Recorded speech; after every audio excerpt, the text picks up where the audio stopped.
अस्सलामु अलैकुम रहमतुल्लाहि व बरकातुहू। प्यारे अजीज़ दोस्तों, कैसे हैं आप सब लोग? उम्मीद करता हूँ कि आप सब खैरियत से होंगे। आज हम आपके लिए लेके आ चुके एक नई हदीस वगैरह जिसका मौजू है कि क़यामत के दिन नमाज जो है ना वो हुज्जत और नूर होगी। तो हदीस शुरू करने से पहले आप सबसे गुजारिश है कि अगर आप मेरे चैनल मुस्लिम ऑफिशियल टीवी पे नए हैं तो सबसे पहले मेरे चैनल को सब्सक्राइब कर दें और साथ ही बेल आइकन को भी प्रेस कर दें ताकि इस तरह की आने वाली लेटेस्ट इस्लामिक वीडियोस आप सबको सबसे पहले मिल सकें। तो चलते हैं हदीस की तरफ। हदीस का जो मौजू है वो मैंने आपको बता दिया। क़यामत के दिन नमाज जो है ना वो हुज्जत होगी और नूर होगी। तो हदीस वगैरह शुरू करते हैं। एक मरतबा हज़रत सल्लल्लाहु अलैहि वसल्लम ने नमाज का जिक्र फरमाया और ये इरशाद फरमाया कि जो शख्स नमाज का एहतमाम करे तो नमाज उसके लिए क़यामत के दिन नूर होगी और हिसाब पेश होने के वक्त हुज्जत होगी, निजात का सबब होगी। और जो शख्स नमाज का एहतमाम ना करे उसके लिए क़यामत के दिन ना नूर होगा, ना उसके पास कोई हुज्जत होगी और ना ही निजात का कोई ज़रिया। उसका हशर फ़िरौन, हामान और उबय बिन खल्फ़ के साथ होगा। तो हदीस वगैरह आप लोगों ने सुनी कि आप सल्लम का इरशाद है कि जो शख्स नमाज का एहतमाम करे तो नमाज उसके लिए क़यामत के दिन नूर होगी, हिसाब पेश होने के वक्त हुज्जत होगी और निजात का सबब होगी। जो शख्स नमाज का एहतमाम ना करे क़यामत के दिन ना नूर होगा, ना उसके पास कोई हुज्जत होगी, ना निजात का कोई ज़रिया। मतलब कि आप सल्लम ने क़यामत के दिन नमाज को निजात का सबब करार दिया है। तो जिसने नमाज कायम की उसके लिए क़यामत के दिन हुज्जत होगी, नमाज और निजात का ज़रिया होगी। और जिसने नमाज कायम ना की उसके लिए क़यामत के दिन ना कोई हुज्जत ना कोई निजात का ज़रिया होगा और उसका हशर फ़िरौन, हामान और उबय बिन खल्फ़ के साथ होगा। आ जाते हैं फ़ायदे में। फ़िरौन को तो हर शख्स जानता है कि किस दर्जे का काफिर था, ताकि खुदाई का दावा किया था। और हामान उसके वज़ीर का नाम है और उबय बिन खल्फ़ मक्का के मुशरिकीन में से बड़ा सख्त दुश्मन इस्लाम था।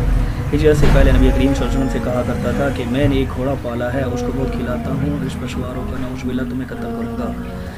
हज़रत सल्लल्लाहु अलैहि वसल्लम ने एक मरतबा उससे फरमाया था कि इंशाअल्लाह मैं ही तुझको कत्ल करूँगा। ओहद की लड़ाई में वो हज़रत को तलाश करता फिरता था और कहता था कि अगर वो आज बच गए तो मेरी खैर नहीं। चनाचा हमले के इरादे से वो हुज़ूर सल्लल्लाहु अलैहि वसल्लम के करीब पहुँचा। सहाबा रज़ी अल्लाह अन्हुम ने इरादा भी फरमाया कि दूर ही से इसको निपटा दे। हज़रत सल्लल्लाहु अलैहि वसल्लम ने फरमाया कि आने दो। जब वो करीब हुआ तो हज़रत सल्लल्लाहु अलैहि वसल्लम ने एक सहाबी के हाथ में से बर्छा लेकर उसको मारा, जो उसकी गर्दन पर लगा और हल्का सा खराश उसकी गर्दन पर आ गया। मगर उसकी वजह से घोड़े से लड़खता हुआ कई मरतबा गिरा और भागता हुआ अपने लश्कर में जा पहुँचा और चिल्लाता था कि खुदा की कसम मुझे मोहम्मद ने कत्ल कर दिया।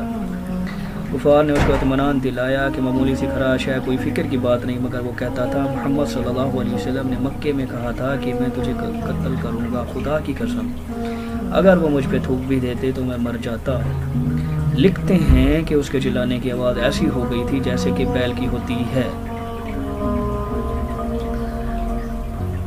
फ़ायदा हमने थोड़ा सा आप लोगों को बताया और हदीस वगैरह भी आप लोगों के सामने जो है ना पेश की, आप लोगों को जो है ना पढ़ के सुनाई। हाँ, हमने आप लोगों को नमाज के बारे में बताया कि आप सामने नमाज को जो है ना इतनी अहमियत दी है और फरमाया कि जिसने नमाज कायम की क़यामत के दिन नमाज उसके लिए हुज्जत होगी और निजात का सबब होगी और उसके लिए नूर होगी। जिसने नमाज कायम ना की उसके पास क़यामत के दिन कोई मतलब कि बचने का ज़रिया नहीं होगा।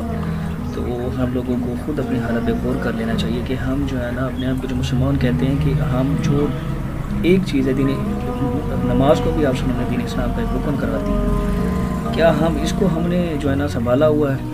उम्मीद करता हूँ कि जो है ना आपको हमारी यह हदीस जो है ना अच्छी लगी होगी और अल्लाह ताला आपको 5 टाइम की नमाज़ पढ़ने की तौफीक अता फरमाए और मेरा पढ़ना और आप लोगों का यह हदीस सुनना कबूल फरमाए। मिलते हैं इस तरह की एक नई हदीस लेकर कल इंशाअल्लाह। तब तक के लिए तो हमें याद रखिएगा। अल्लाह हाफ़िज़।